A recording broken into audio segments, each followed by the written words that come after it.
veces vemos jugadores haciendo maniobras individuales brillantes, pero por de pronto disfrutemos a este equipazo. En algún lugar de Santiago, Fernando Solabarrieta y Patricio Yáñez llevan 3 días encerrados relatando los principales momentos de un partido que aún no se juega.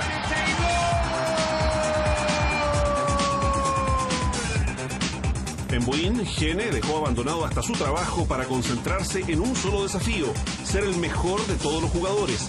Lo acompañamos desde su casa hasta los tensos momentos de la final del campeonato.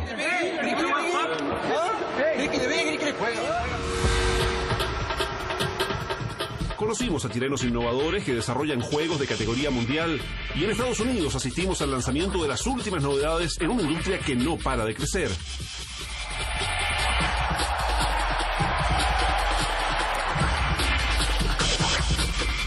Viajamos también a Inglaterra y estuvimos con los creadores del famoso Candy Crush. Hablamos con especialistas y conversamos con uno de los primeros jóvenes en el mundo que ha recibido tratamiento por adicción a los videojuegos.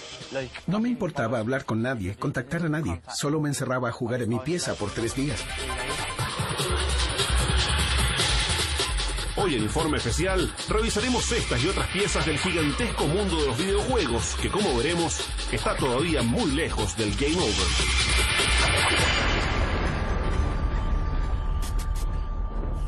Cuando el juego se hace verdadero.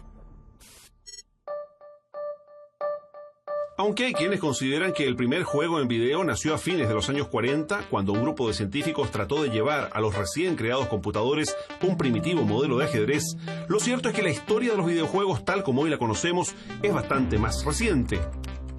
Tras un par de décadas de experimentos liderados fundamentalmente por ingenieros eléctricos e informáticos, en 1972 nace Pong, de la mano de una pequeña empresa llamada Atari. Pong se considera el primer juego que populariza efectos de sonido y puntuación en pantalla, clave para lo que vendría más adelante.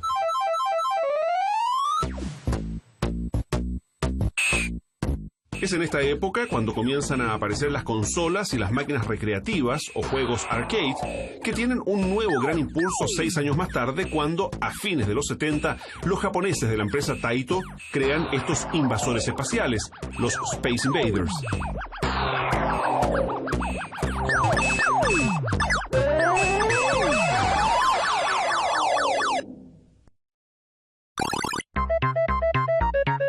A comienzos de los 80, la industria ya registra negocios por unos $5.000 millones, cifra que seguiría creciendo con la ayuda de nuevos actores que entran al mercado, en especial una antigua empresa de naipes llamada Nintendo, que ve en los videojuegos su futuro. Surgen personajes como Donkey Kong y Super Mario, pero también aparatos con controles manuales que muchos conectan a su televisor y poco tiempo después los primeros equipos portátiles como estos Game Boy. Los años 90 traerían consigo juegos cada vez mejor desarrollados y nuevas consolas como la PlayStation de Sony, Nintendo 64 y más tarde la Xbox de Microsoft y la Wii, también de Nintendo.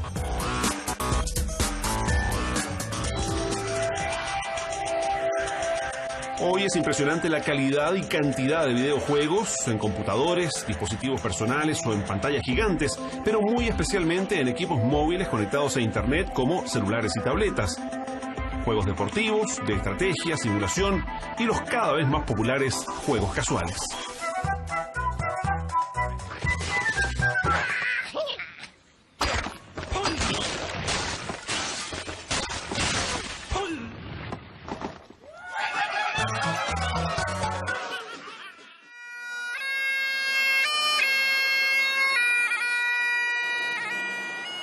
Es justamente aquí en Londres donde se desarrollan algunos de estos últimos juegos. A solo unos metros del famoso Big Ben y el edificio del Parlamento están las oficinas de la empresa King, los creadores del hoy famoso Candy Crush.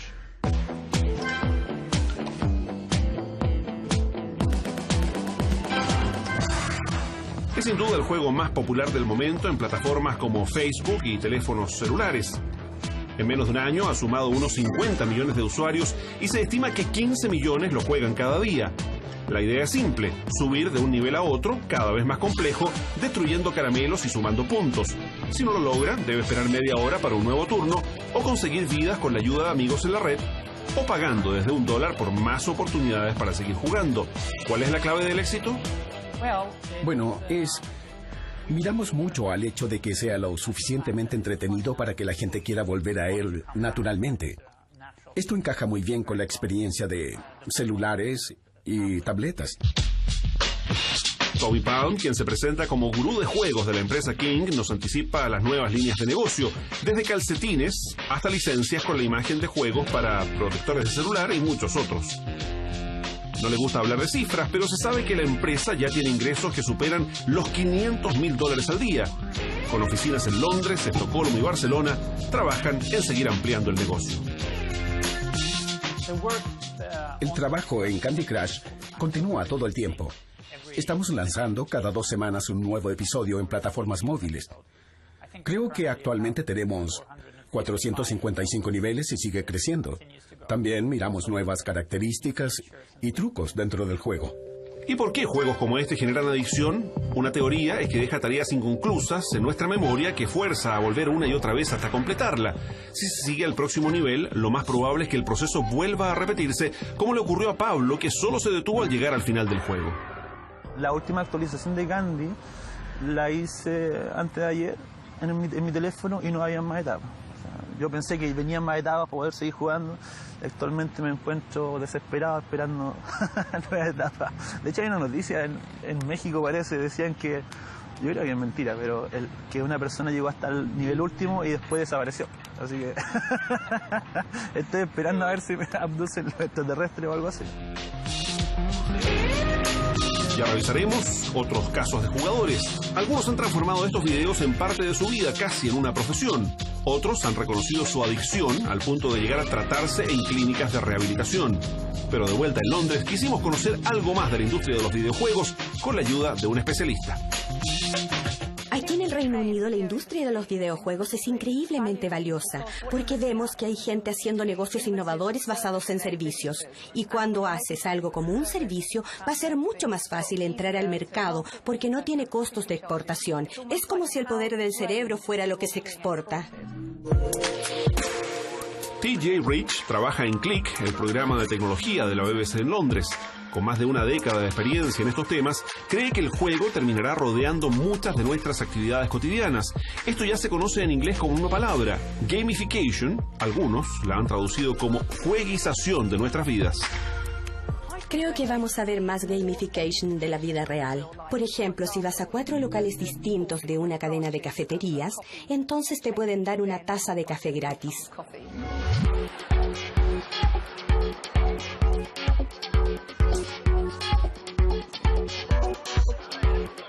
En Londres basta con recorrer las calles o subir a cualquier vagón del metro para darse cuenta cuán presentes están los juegos entre hombres y mujeres de todas las edades, algo no muy distinto a lo que también podemos apreciar en Chile.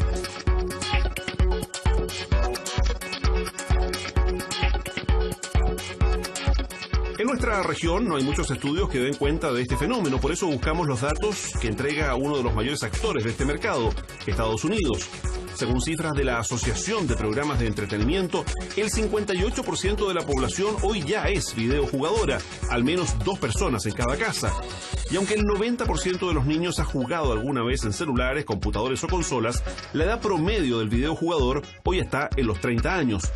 De todos ellos, el 55% son hombres y el 45% mujeres. Ellos prefieren computadores y consolas y ellas los juegos portátiles de celulares o tabletas. El año pasado, solo en Estados Unidos, se vendieron casi 200 millones de juegos, con ventas que en este país llegaron cerca de los 15.000 millones de dólares. Pero ¿hasta dónde puede seguir creciendo esta industria? Decidimos averiguarlo en terreno, viajando hacia el norte. Se estima que son varias decenas de millones de videojugadores los que existen en todo el mundo. Una industria que también mueve cientos de millones de dólares. Varias ferias hay respecto de este mercado. La principal aquí en Los Ángeles, la E3.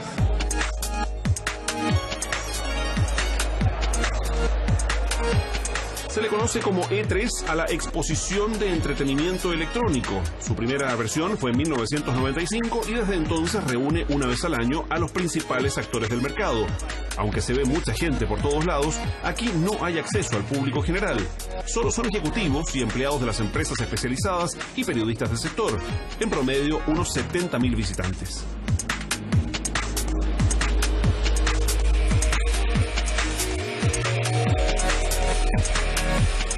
Son tantos los interesados que algunos eventos se deben realizar en estadios techados. Es lo que ocurre con la presentación de la nueva consola Xbox One de la empresa Microsoft y algunos juegos desarrollados especialmente para esta plataforma. Yo creo que el videojuego reúne muchas industrias del entretenimiento en una sola. Obviamente primero un psicólogo podría decirnos por qué todos queremos jugar todo el rato, ese es el primer tema. Pero después tiene características del cine, tiene características de la música, tiene características del deporte, o sea, dependiendo del juego obviamente. Creo que la industria del videojuego ha logrado captar eso y lo unifica en un videojuego o en una saga de videojuegos de forma espectacular. Tabaré Couto y Pablo Rodríguez llegaron hasta acá para invitar a diferentes empresas al FestiGame de Santiago. Su viaje tiene éxito, pues tiempo después podrán presentar por primera vez en América Latina la nueva PlayStation 4, que aquí se estrenó en un estadio repleto, aplaudida entre los más fanáticos como si se tratara de una estrella del cine o la música.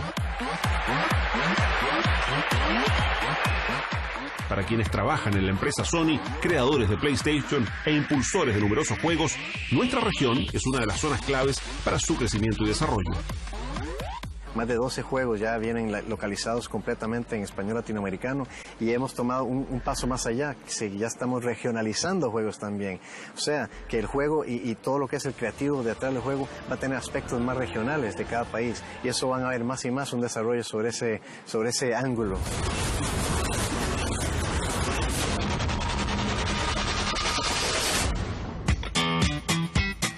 Un ejemplo claro de la importancia que están teniendo los consumidores locales y en especial el público chileno es lo que está ocurriendo con dos de los juegos más populares en nuestro país, el Pro Evolution Soccer, PES, y el FIFA. Este último suma en su versión 2014 a estrellas del fútbol local, partiendo con Arturo Vidal, que además comparte la portada de este juego con Lionel Messi. Es un juego tan importante porque sale en la portada y creo que son los mejores jugadores del mundo en este momento y que me tocara la oportunidad a mí, siendo chileno, que el chileno igual no es tan bien mirado como otros jugadores. Y creo que gracias a Dios me ha ido bastante bien y FIFA se dio cuenta de que un jugador chileno también puede estar de portada. La competencia directa de FIFA es el PES, que en su versión 2014 también suma juegos con equipos locales, pero por primera vez tiene a dos conocidos relatores y comentaristas. Esto ya comienza. Ramón Fernández. Pasa limpia. Intenta. ¡Gol! Bueno, como ustedes pueden ver, acá tengo 200 tipos de gol distintos que tengo que grabar, recreando todas las posibilidades, las jugadas posibles dentro de un partido y las infinitas posibilidades de gol que se pueden dar dependiendo del instante del partido y la forma en que se conviertan. Así que es un trabajo arduo el que estamos terminando, cerca de 40.000 palabras, pero es una experiencia maravillosa. Ojalá la disfruten. Paradigma del fútbol mundial de los últimos tiempos. Mucha técnica. Fernando Solabarrieta y Patricio Yáñez debieron pasar varias jornadas grabando y sus voces luego serán mezcladas computacionalmente en cada juego. Esto hará cada experiencia única con millones de combinaciones posibles. Señoras y señores, está el Milan en cancha, el equipo más ganador del fútbol italiano a nivel internacional. Como ves en Europa, quieren un juego que se juega un poco más lento. Pero en América Latina quieren un juego de fútbol un poco más rápido, un poco más dinámico. Entonces el objetivo es crear un balance que les dé a los jugadores en todas partes un juego que sea divertido y auténtico. Pero también dándoles control del juego para poder acelerar los seteos, poder cambiar los jugadores, arreglar sus equipos, arreglar su experiencia. Así los jugadores en Chile obtienen el juego que quieren y luego jugadores en Londres, Inglaterra, pueden jugar el juego que ellos quieran también. Pero más allá de los diferentes estilos de fútbol, ¿qué justifica toda esta inversión y dedicación al público local? Obviamente hay aquí un gran negocio. Reacios a dar cifras, se estima que el año pasado cada uno de estos juegos vendió unas 100.000 unidades en Chile a un precio de entre 20 y 30.000 pesos cada uno. Saque la cuenta.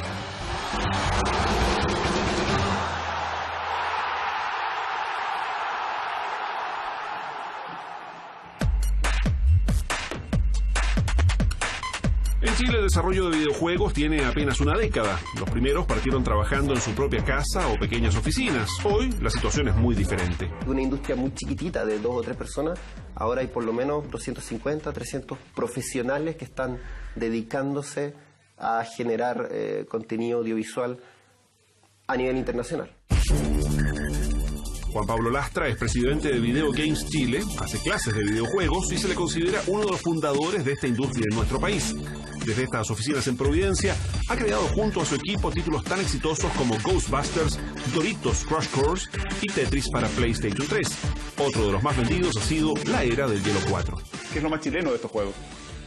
De repente hay detalles que a nosotros nos gusta disfrutar después en retrospectiva, detalles de humor, cosas que hacemos que a los personajes les ocurran. No sé, pues nosotros como chilenos tenemos una manera a lo mejor chaquetera de ver algunas cosas, entonces de repente podemos poner una gota de humor que a lo mejor otro grupo hubiera hecho un juego un poco más serio. El talento del equipo de ingenieros y diseñadores nacionales está a la vista. En solo unas horas logran convertir un par de fotografías en una imagen virtual lista para ingresar al mundo de los videojuegos. Y así se ve el mundo dentro de un videojuego desarrollado en Chile. Este es el resultado de mi avatar.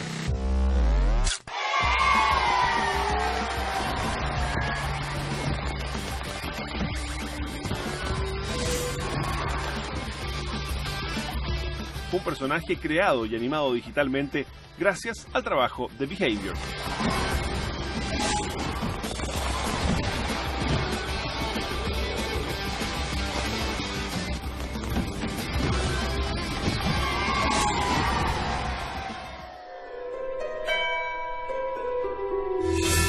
Cyrenaica es otra empresa nacional que hoy se dedica a crear juegos para celulares o tabletas. Su último título, Evilot, ya tiene miles de descargas a nivel mundial. Lo particular acá es que la música del juego la obtuvieron contratando a una orquesta en Macedonia que desde allá les envió los compases creados por un chileno.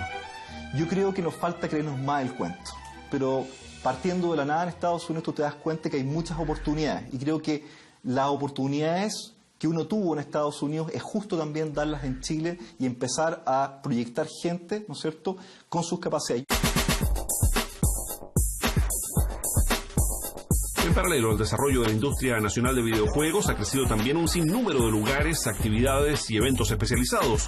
Hace unos días, por ejemplo, se realizó en Santiago Video Games Live, donde cientos de personas se reunieron a escuchar música compuesta exclusivamente para distintos videojuegos.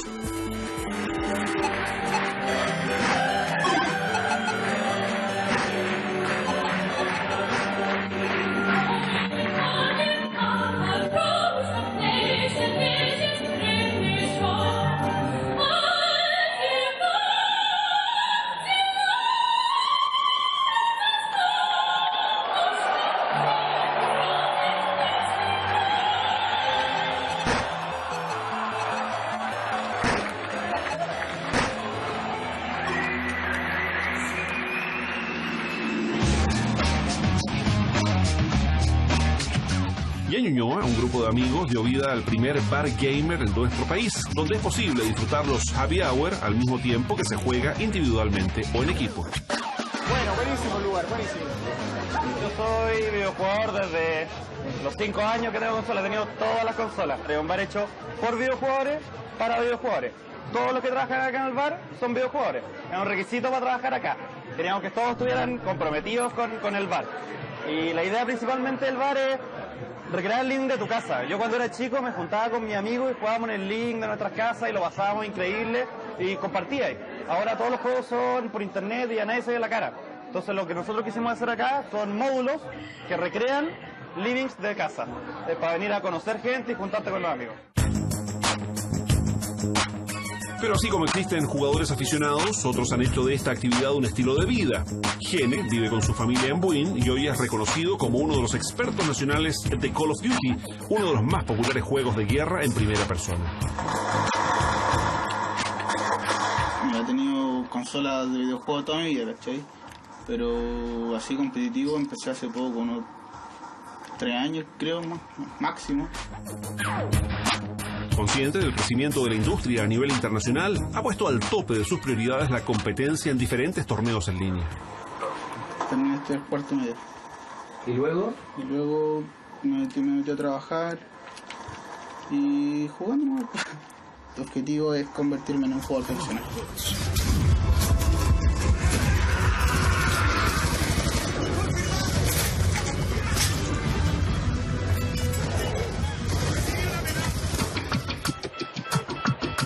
Claudia, por su parte, ha disminuido sus horas de juego esforzándose por estudiar.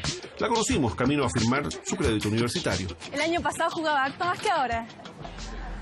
Unas 6 horas mínimo. Mínimo jugando. Sí, pero ahora ya la universidad no me permite eso.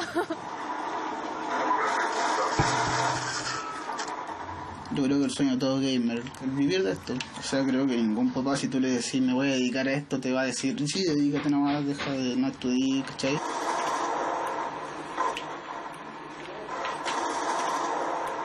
Ahora no está trabajando. Cuando estaba trabajando jugaba la nada misma. O sea, el fin de semana. Era jugar unas 4 o 5 horas seguidas, así continuado. Y en la noche a veces se amanece.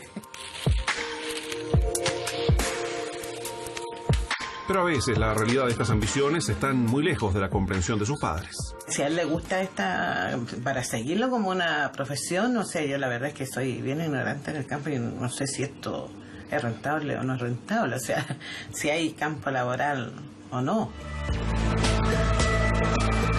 Pero más allá de los ingresos posibles, para estos jóvenes ser parte de un equipo y destacarse dentro de su circuito representa un verdadero desafío que los padres a veces ignoran.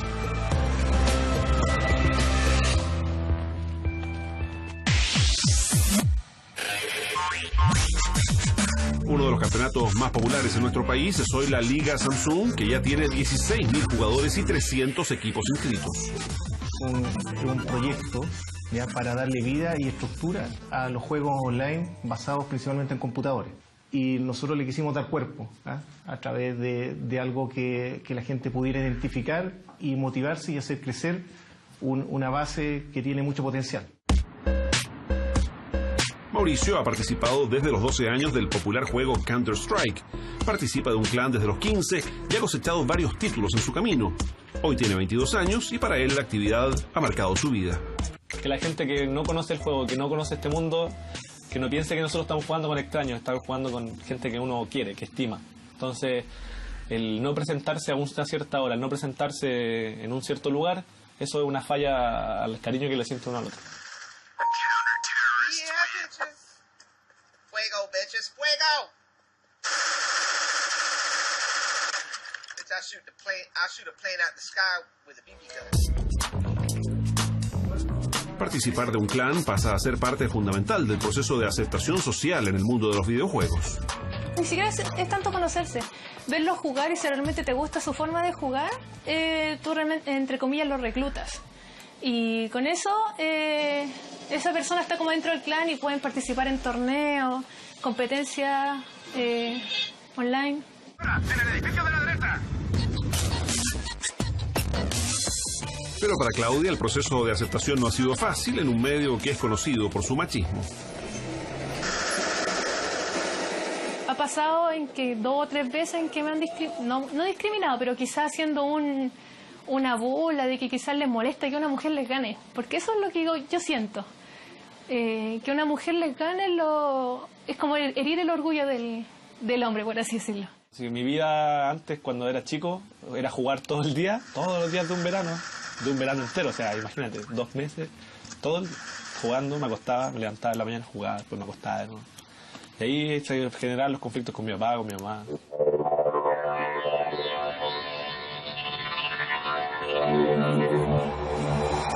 Sin embargo, para otros, su dedicación a los videojuegos está más cerca de una actividad profesional que un pasatiempo.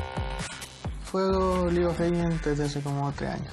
Soy un jugador profesional del equipo Renegades of Hell. Nosotros somos 5 miembros. Yo me dedico a jugar y soy el contacto con nuestro manager, por ser el capitán. Pero los otros 4 se dedican solamente a jugar. Felipe Pastén es de Iquique, pero vive en Santiago desde hace un año y lleva un ajustado calendario de entrenamiento que consume gran parte de su tiempo. Creo que en vacaciones juega bastante, sí. En vacaciones hubieron veces que llegaba a jugar mucho. Habían sido unas 10 horas a veces, 12, por ahí, lo máximo. Claudia dedica ahora sus días a organizar un campeonato independiente que se va a realizar en la comuna de Pedro Aguirre Cerda. No tienen auspiciadores y el premio se va a financiar con las entradas. Allí participará el equipo de Gene, a quien acompañamos para entender las motivaciones de su clan. Espero que la gente se vea satisfecha de que realmente sepan lo que es un terreo, porque es distinto un terreo a un evento como FestiGame o WSG que tú llegabas y está todo armado. Un terreo las cosas son distintas, uno tiene que armar, tiene que estar dispuesto a esperar. Así que espero que ojalá se vayan conforme y que el clan ganador se vaya feliz con los premios que va a tener. En su mayoría son adolescentes dispuestos a pasar una noche en vela con bajísimas temperaturas por la emoción de demostrar quién es el mejor. Yo por mi parte espero que esto siga, conseguir auspiciador obviamente y ganar todo lo que se venga. ¿Ganar para qué? Ganar para que las ligas internacionales nos tomen en cuenta.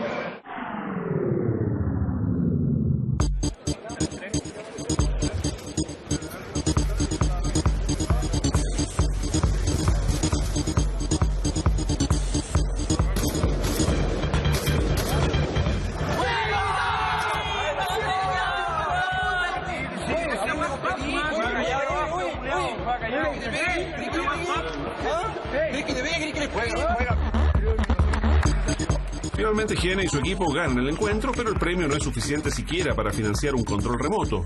En el fondo saben que su sueño de vivir en esta afición está lejos de la realidad.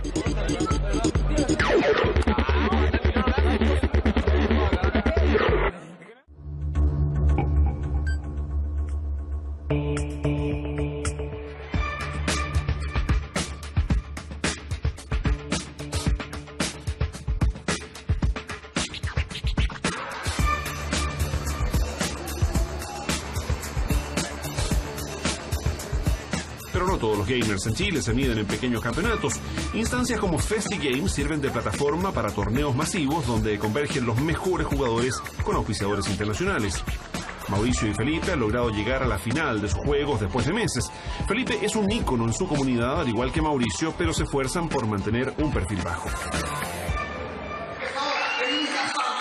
Bueno, no jugamos al resta, Polco. ¿Quién empezamos el cliente en mí? ¡Hablamos para López!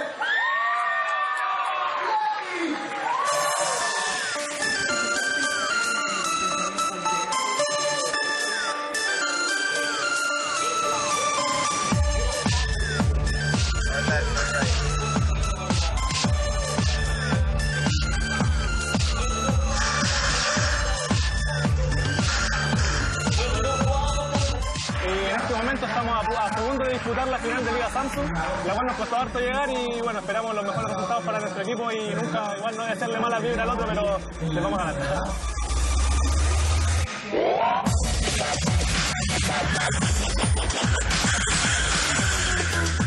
La convocatoria es alta y el evento tiene una gran producción. El campeonato es más exigente, pero ambos finalmente consiguen sus objetivos.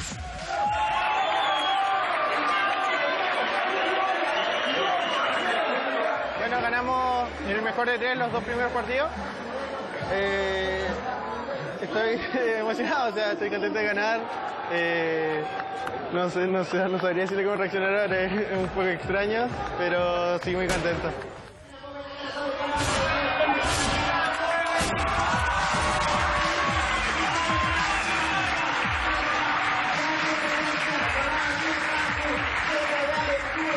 Bueno, el resultado fue a favor de nosotros, pudimos ganar, salimos campeones Yes, dale un café.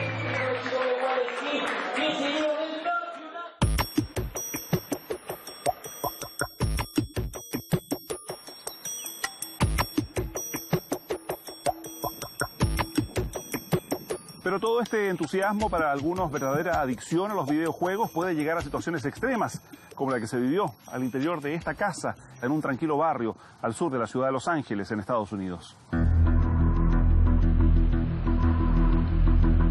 Lester y Petra Huffmeyer, padres de 2 niñas, fueron acusados de maltrato infantil después de que la policía descubriera que mantenían a sus hijas encerradas desde hace 3 años. La pareja, que estaba obsesionada con el videojuego World of Warcraft, ni siquiera las llevaba a la escuela y ambas niñas de 5 y 10 años se encontraban en estado de desnutrición.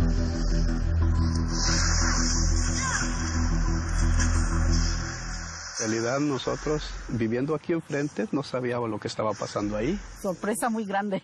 Estaba muy delgada la señora, yo no sé qué pasaba con ella también. Fue justamente un vecino el que alertó de toda esta situación a la policía. Hoy las niñas están al cuidado de un familiar y sus padres, de 41 años, ambos desempleados, enfrentan una pena de hasta 7 años de cárcel.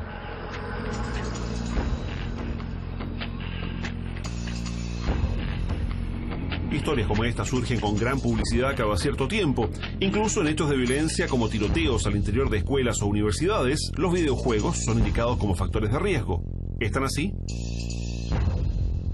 Yo creo que es producto de ese miedo a lo desconocido. Yo estoy seguro que quien dice eso no es un videojugador y no entiende. O sea, yo jugué mucho cuando chico a, no sé, Quake o juegos que uno podría decir que son muy violentos, pero cuando chico, comillas, cuando adolescente, y no ando matando gente en la calle.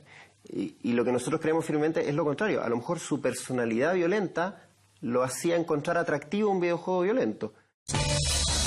Basta revisar algunas publicaciones para encontrar cómo prestigiosos estudios universitarios llegan a resultados muy diferentes. Que los videojuegos nos hacen más inteligentes, pero también más tontos. Que los juegos son relajantes, pero también nos transforman en seres agresivos. Que mejora los reflejos y que también los empeora.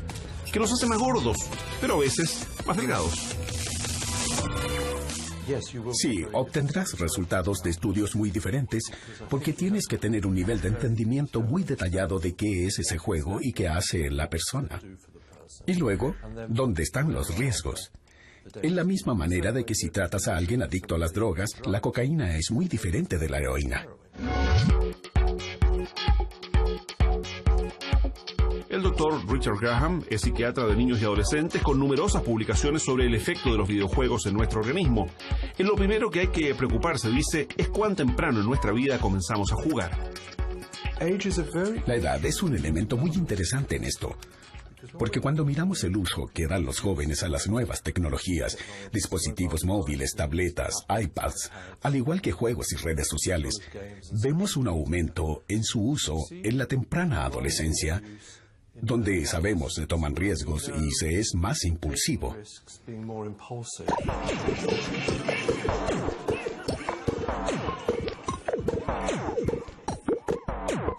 Pero ¿qué ocurre en nuestro organismo cuando jugamos? Por una parte, está comprobado que cada vez que realizamos una actividad placentera, nuestro organismo libera endorfinas, las llamadas moléculas de la felicidad.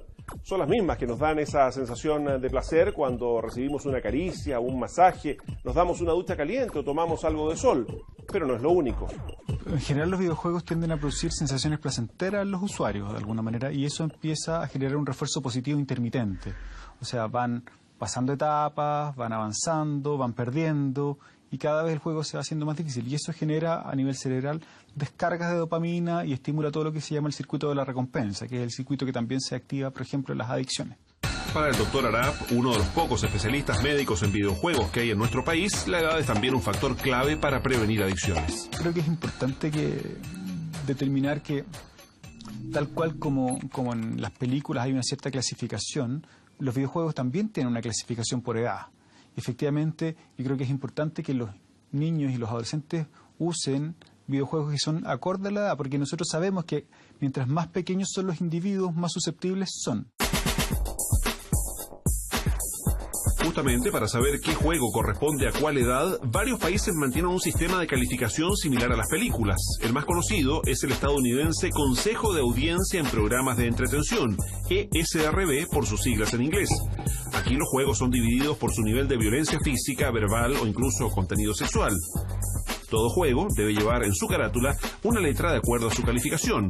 S para preescolares, E para todas las edades, con una advertencia especial para mayores de 10 años, T para adolescentes mayores de 13, M para mayores de 17, A restringido solo para adultos mayores de 18 y RP cuando su rating o calificación está pendiente.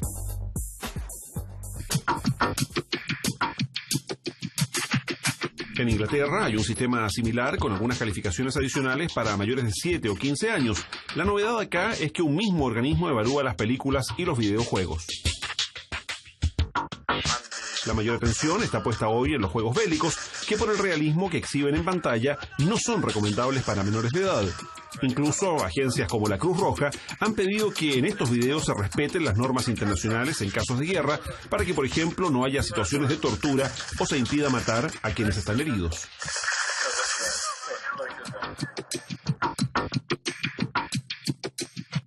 Más estrictos son en Alemania, donde está prohibida la sangre roja, que debe ser reemplazada por gris, café o verde, y en los juegos ambientados en la Segunda Guerra Mundial tampoco puede haber símbolos del nazismo.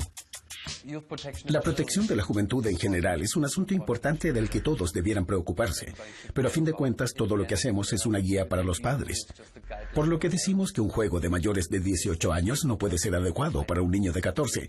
Pero a fin de cuentas es responsabilidad de los padres decidir qué contenidos tendrán a disposición de sus hijos.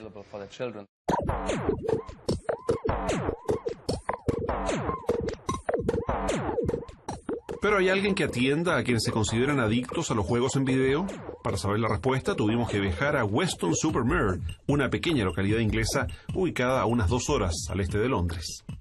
Llegamos hasta este lugar en busca de uno de los centros de rehabilitación más antiguos de Europa, el Centro Broadway, que es uno de los pocos en el mundo que hoy atiende además adicciones a los videojuegos. En esta casa de la época victoriana nos recibe Peter Smith, su director. Junto a un centenar de médicos, enfermeras, terapeutas y otros profesionales, atienden principalmente a adictos por alcoholismo y drogas, pero desde hace un par de años han comenzado a recibir gente que les pide ayuda por casos de adicción a los videojuegos. Con lo que tratamos de ayudarlos es a que enfrenten esa realidad. Lo que ayuda a esta gente a perpetuar su condición, su enfermedad, es principalmente la negación. Entonces, desde muy temprano vemos esa negación y los ayudamos a enfrentar la realidad. Estas son las consecuencias. En el proceso puede que involucremos a familiares y cercanos para que nos ayuden.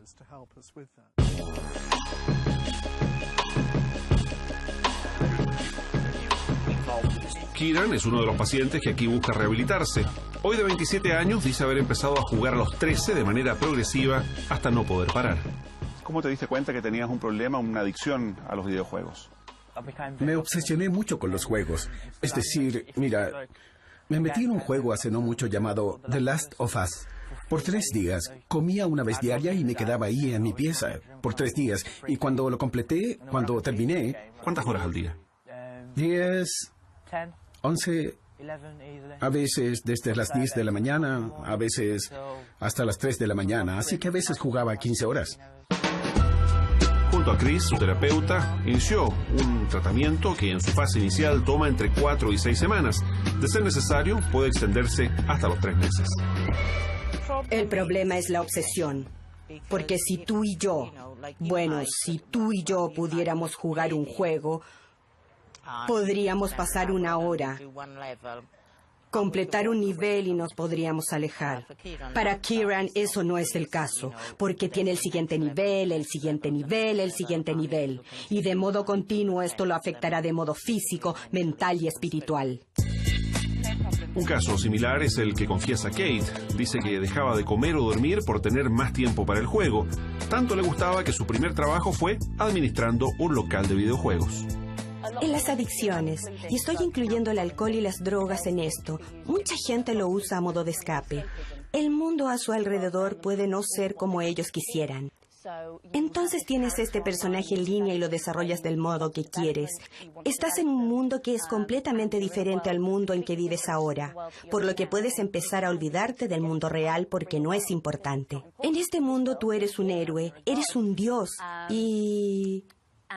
sí, definitivamente se vuelve una adicción porque se vuelve un problema de comportamiento. Ahora Kate dice poder controlar sus deseos de jugar. Ahora probablemente solo juego 2 horas al día. Dije solo 2 horas diarias. Pero como yo lo veo, hay gente que llega a casa al final del día y pasa horas mirando televisión, mientras que yo llego a casa y me involucro en algo. Estoy logrando cosas, no tengo mi televisión enchufada, no veo televisión, sino que juego videojuegos. La mamá de Kate, Stephanie, está feliz con los resultados. No es tan simple como llegar y apagar el juego. Decimos que no puede llegar y dejar el alcohol, dejar las drogas. No puedes hacer eso. No es tan simple como suena. Tenemos que tratar a la persona y lo que le pasa a esa persona. Entender por qué tiene esa adicción y qué es lo que representa para esa persona.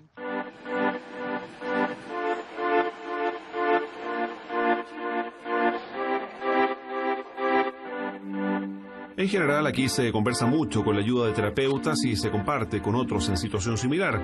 Eso sí, los celulares están prohibidos y en todo el centro de rehabilitación hay una sola pantalla donde exhiben algunas películas una vez por semana. ¿Qué consejo le darían ustedes a las personas que hoy día los están viendo? Todo es bueno con moderación. Todo es bueno con moderación. Pero todo lo que nos da placer, las apuestas, el sexo, es una adicción que te puede hacer perder el control. El primer paso es salir de la casa. Encontrar algo que crees que disfrutas e involucrarte.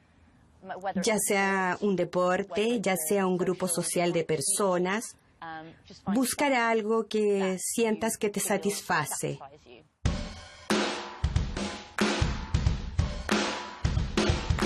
En definitiva, ¿cómo se puede reconocer a una persona potencialmente adicta a los videojuegos? De acuerdo a lo que leímos y conversamos con expertos en la materia, veamos cómo respondes un breve cuestionario. ¿La cantidad de tiempo que ocupas en los videojuegos ha ido aumentando? Debido a los videojuegos, ¿pasas menos tiempo con tu familia, amigos? ¿Has dejado de comer, de estudiar, trabajar? Para jugar, ¿te has escapado de clases? ¿Has dejado trabajo por hacer? ¿Has discutido o peleado por ello? ¿Mientes o escondes a tus padres, amigos, la cantidad de tiempo que dedicas a jugar? Cuando pierdes o no obtienes el resultado que esperas, ¿juegas una y otra vez hasta alcanzar tu meta? ¿Has tratado de controlar, cortar o parar el juego, pero igual terminas jugando más de lo que planeabas? Cuando no puedes jugar, ¿te pones de mal humor o andas de mal genio? ¿Y cuando no estás jugando, sigues pensando en videojuegos? Si has respondido positivamente a 4 o más de estas preguntas, tal vez sea tiempo de buscar otras actividades o, si lo crees necesario, pedir ayuda especializada.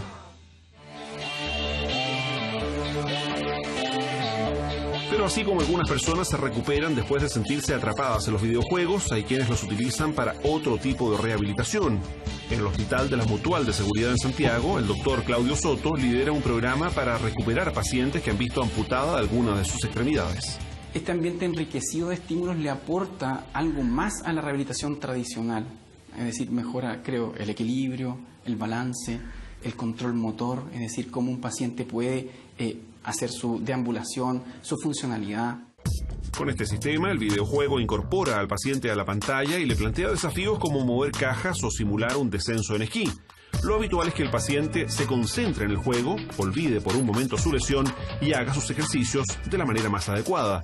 La rehabilitación, nos dice el doctor Soto, va más allá de lo físico. Se ha visto que como estos ambientes enriquecidos de estímulos incluso podrían modificar las conexiones neuronales cerebrales y por eso nosotros también lo utilizamos en pacientes con lesiones cerebrales, ¿no?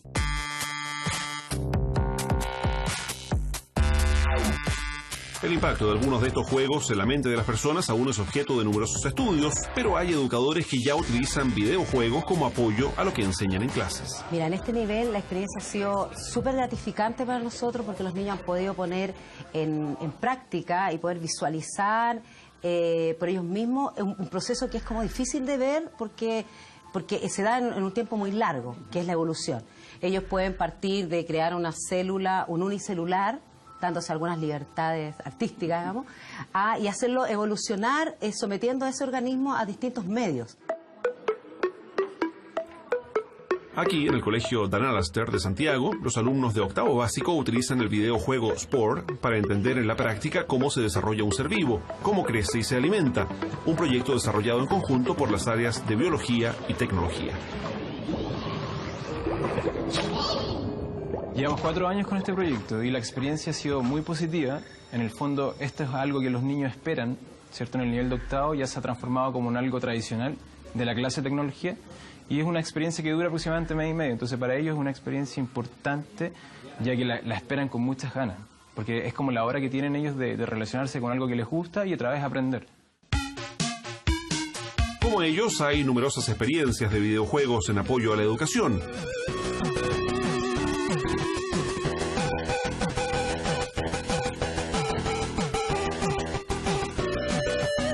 Centinelas Celulares, por ejemplo, es un proyecto creado por científicos chilenos para que alumnos de enseñanza básica y media aprendan con mayor facilidad algo tan complejo como la inmunología del cuerpo humano. Y cada vez hay más equipos que fomentan la innovación, creatividad y el uso de estas herramientas en el sistema escolar, como los profesionales de la Fundación Innova100. Lo más difícil es poder convencer a los profesores de que efectivamente hay una ventaja aquí educativa en los juegos, y el resultado es muy bueno porque efectivamente los estudiantes están inmersos en un ambiente digital en su vida diaria.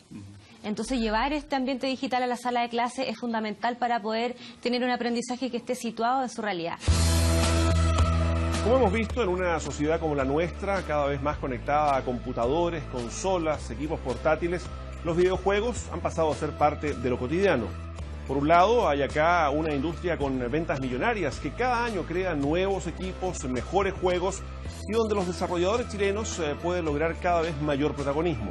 Están también los jugadores, desde aquellos que se distraen solo un rato, los gamers que han transformado esto en su propio mundo y aquellos para los cuales los videojuegos son parte de una adicción. Conocimos la opinión y las recomendaciones de los especialistas, donde lo central parece estar en respetar la edad de cada juego y sobre todo ser moderado en los tiempos en que uno ocupa esta entretención.